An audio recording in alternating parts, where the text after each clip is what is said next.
Hello everyone. So today we're going to talk about the digestive system. The digestive system can largely be thought of as a donut. So put our donut up here. It can be thought of as a donut because it's a tube from the mouth to the anus. It's kind of open to the outside world.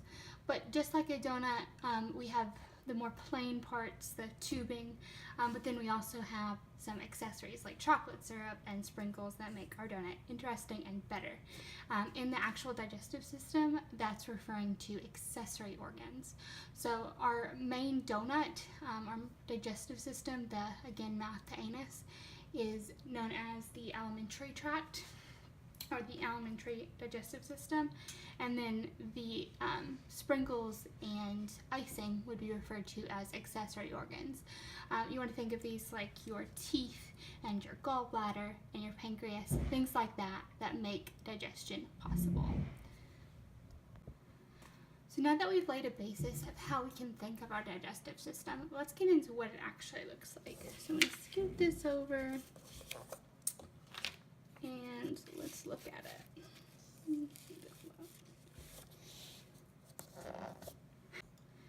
So now let's talk about how our digestive system interacts with food. We will enter through the mouth, known as the oral cavity, and from there it will flow into the pharynx. The pharynx, remember we talked about last week with the respiratory system, that's kind of a more general ground, air and food pass through it. But then here's where we get different from last week. So instead of going into the trachea like we would for air, we're going to go into this esophagus, which is this tubing right here. And from the esophagus, we're going to lead down into the stomach. Now, a lot of our digestion is going to start here. We do have some digestion that starts in the mouth, and we'll talk about that in a minute. But a lot of it does start in the stomach.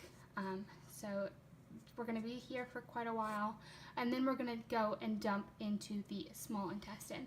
Now we'll talk more about the small intestine and how different parts of it have different roles in just a minute, but we're going to be in here for several hours. So got to get comfortable, go all the way through. A lot of digestion is going to happen here in the beginning of the small intestine, and then a lot of absorption through the rest of the small intestine. So after we finished our journey in the small intestine, we're going to enter the large intestine. And as you can see right here, we have a little dangling bit from the large intestine. That is our appendix, which is largely thought of as a vestigial organ. It may have some immune function, but that's for immunology class, so don't worry about it now. But just know that that's the appendix. But anyway, we're going to be passing through the large intestine, or colon here, and then going out the rectum through the anus into a toilet.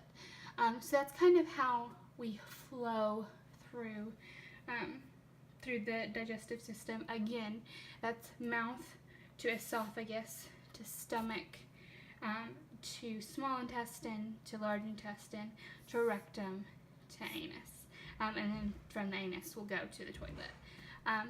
So it's pretty straightforward, but now we're going to go into detail about the different sections of the digestive system. The first part of the digestive system that we're going to come into is the mouth. The mouth is really important for mechanical digestion, so our teeth are going to be responsible for that. When we're talking about digestion, we have two main types. We have chemical and mechanical, and again, teeth are mechanical. But we also have some chemical digestion in the mouth through salivary ducts. So those salivary ducts are going to be excreting salivary enzymes, two of which are salivary amylase, which breaks down starches, and lingual lipase, lingual like language, but that lingual lipase won't be activated yet. So the main thing that we're starting to digest in the mouth is sugars and starches, and that's going to be breaking down those most basic carbohydrate bonds, or breaking down those most basic carbohydrates, excuse me. But some other structures that we want to look at. So we obviously have our teeth here. We start with our incisors. Those are our first four teeth. They're chisel shaped for cutting. Beyond that, we have our canines right here. there, those are more pointy teeth. They're fang-like, and they tear or pierce your food. So canines are really important in animals like dogs and cats who have to hunt for their food, but for us, they do help us tear food.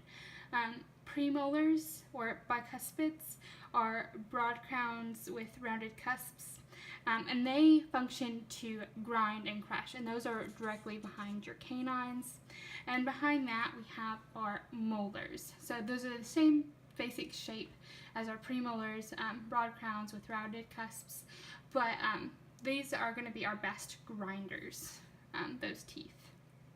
So looking a little bit more at the teeth again, we have a crown at the top with a root at the bottom, and then where between those, where our gum line would be, that's called the neck of the tooth. So the white part on the outside is called the enamel. You may have heard on toothpaste commercials that you need to protect your enamel, and that's actually true. You do want to protect that because underneath you have a layer called dentin. That's that brown layer that I've colored here in my not so great drawing, and below that our teeth are innervated, so we have nerves and blood vessels and all that good stuff, and that center section where it's innervated is called the root canal. But that's the structure of your teeth. Just before we leave the mouth, I'd like to point out in the back we have our palatine tonsils. If you study immunology, or if you talk about different organs in the mouth, those might come up, so just keep them in mind. And then in the back dangling, we have our uvula there. So just some main structures. But now we're going to get into some gross anatomy that you might recognize more. The stomach. So getting into the stomach, we'll first take down our mouth and our tooth, and then put our stomach up here. So the stomach is the start of the digestion of proteins and lipids. Before we get into how those are digested, I just want to go over the structure of the stomach a little bit. So we have kind of an apex at the top, and then it funnels down. You can see inside that it's kind of like how you would imagine a brain to be. There's lots of wrinkles, but those wrinkles and folds are really important for mechanical digestion within the stomach. So we talked in the mouth about how teeth are responsible for mechanical digestion, but we also have mechanical digestion in the stomach, where the stomach is kind of grinding and I guess not grinding isn't the best word, but like forming food, churning it around so that it is being broken down further. You can see that the stomach is very muscular, and that's helping with that churning motion as well. So in the top, coming in from the esophagus, so food coming from there is going to be referred to as a bolus, and when we leave, it's going to be called chyme. But at the top, so we have a cardiac part of our stomach. Our heart is going to be placed right above that. So if you ever feel heartburn, it's probably not your heart that is hurting, it's probably stomach acid. Obviously, if you're having chest pain, go get that checked out, but that heartburn feeling that you might be feeling, that's oftentimes from the stomach. So we have the cardiac part. Then we have the fundus. This is the dome-shaped bit up here. Fundus, you would think it'd be lots of fun, but that's just referring to the region beneath the diaphragm. So maybe not as fun as we thought. The mid portion, the midsection, is going to be called the body of our stomach. And then at the bottom, we have the pyloric part. So the pyloric part has different stages, the first of them being the antrum, which is the superior portion or towards the top. The pyloric canal, which is thinning in here. The pylorus, which is right before we get into this the sphincter, and then the pyloric sphincter is that part that's going to squeeze. That's really important for controlling stomach acid emptying. So we don't want to empty stomach acid too fast, and almost more importantly, we want to make sure stomach acid isn't backflowing into the stomach. So once we've digested that, we don't want it to come back. But I promised that we would talk a little bit about about how different things are digested in the stomach, and that's what we're going to do now. So the stomach has lots of enzymes. We talked again in the mouth about how we have salivary amylase and lingual lipase, but that's true for the stomach as well. So in the stomach, we're going to start digesting proteins with pepsin. So this is the first time that the proteins are being chemically digested or chemically broken down. We also have gastric lipase, like our lingual lipase, that is going to work on lipids and fats. And so those are our enzymes. We also have hydrochloric acid, or HCl. This is important for activating pepsin and lingual lipase from the mouth. So we talked about how lingual lipase is deposited in the mouth, but it's not going to be working on the fats and lipids until it gets to the stomach, because it has to be activated by acid first. So that's something important to note when you're talking about different fats. They're not going to be digested until they get to the stomach. And then we also have mucus in the stomach, which is important for guarding our stomach wall from HCl, or hydrochloric acid. So that's our stomach, and it feeds into the small intestine. So that's what we're going to talk about next. Now what I want to do is go through what digestion would actually look like for different types of foods. So we're going to take these down.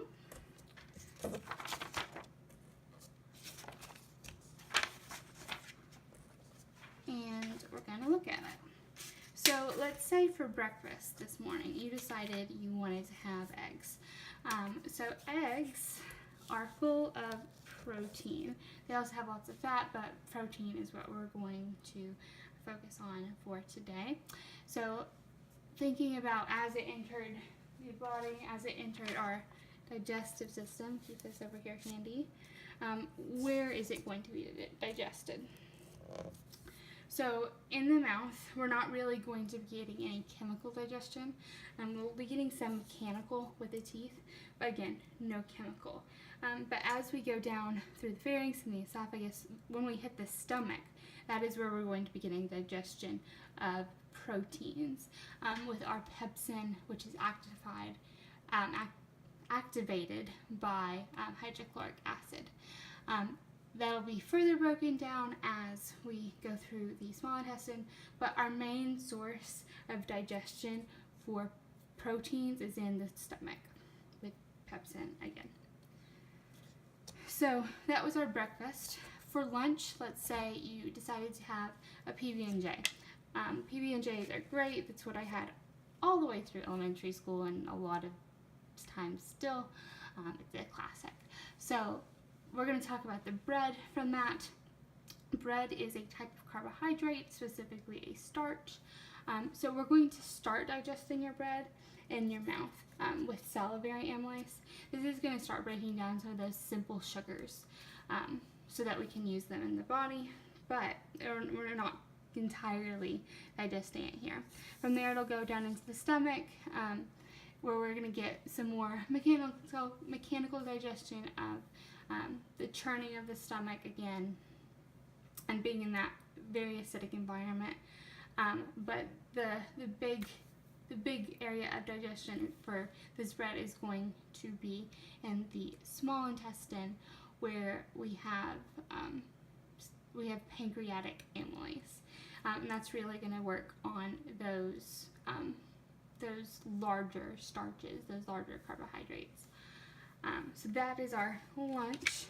Let's say after lunch, as an afternoon snack, around 3 or 4 o'clock, I know I usually get hungry, you have a cupcake. The cupcakes are great. They're also really, really sugary. So that's going to be pretty similar to your bread. You're going to get a lot of digestion in the mouth with salivary amylase. that's your first site of digestion for that. Then we're going to go down to the stomach. Again, mechanical digestion as it's being churned in the stomach. And then if there's any digestion left that needs to happen of those sugars, that will happen in the duodenum of the small intestine. And from there it'll be absorbed through the rest of the small intestine and large intestine. So let's say you had something with DNA in it. So maybe you caught some bacteria or something and there's some loose DNA.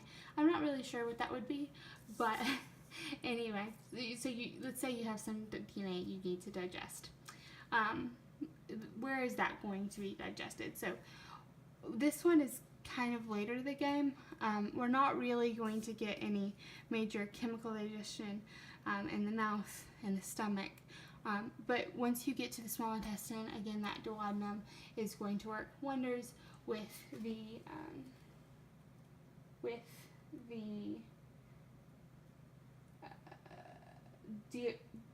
ribonuclease and deoxyribonuclease, breaking down that DNA, that genetic material.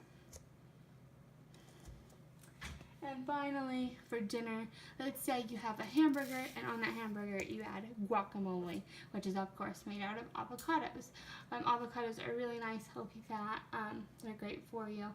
So this one's a bit tricky. So in your mouth, you're going to be getting lingual lipase to help start that digestion of fats. But that lingual lipase isn't activated until it gets to the stomach. That's where it will be activated by hydrochloric acid. But until then, it's not really working or digesting your fats. But the major site of emulsification for fat is not actually in the stomach, or breaking down of the fats is not in the stomach, but in the small intestine, where we have emulsification and the addition of your pancreatic lipase. Those work together really nicely to digest lots of fats. So that is what digestion looks like. Thank you for watching. If you have questions about what will be on the quiz, please click on I Learn, and I will see you next week.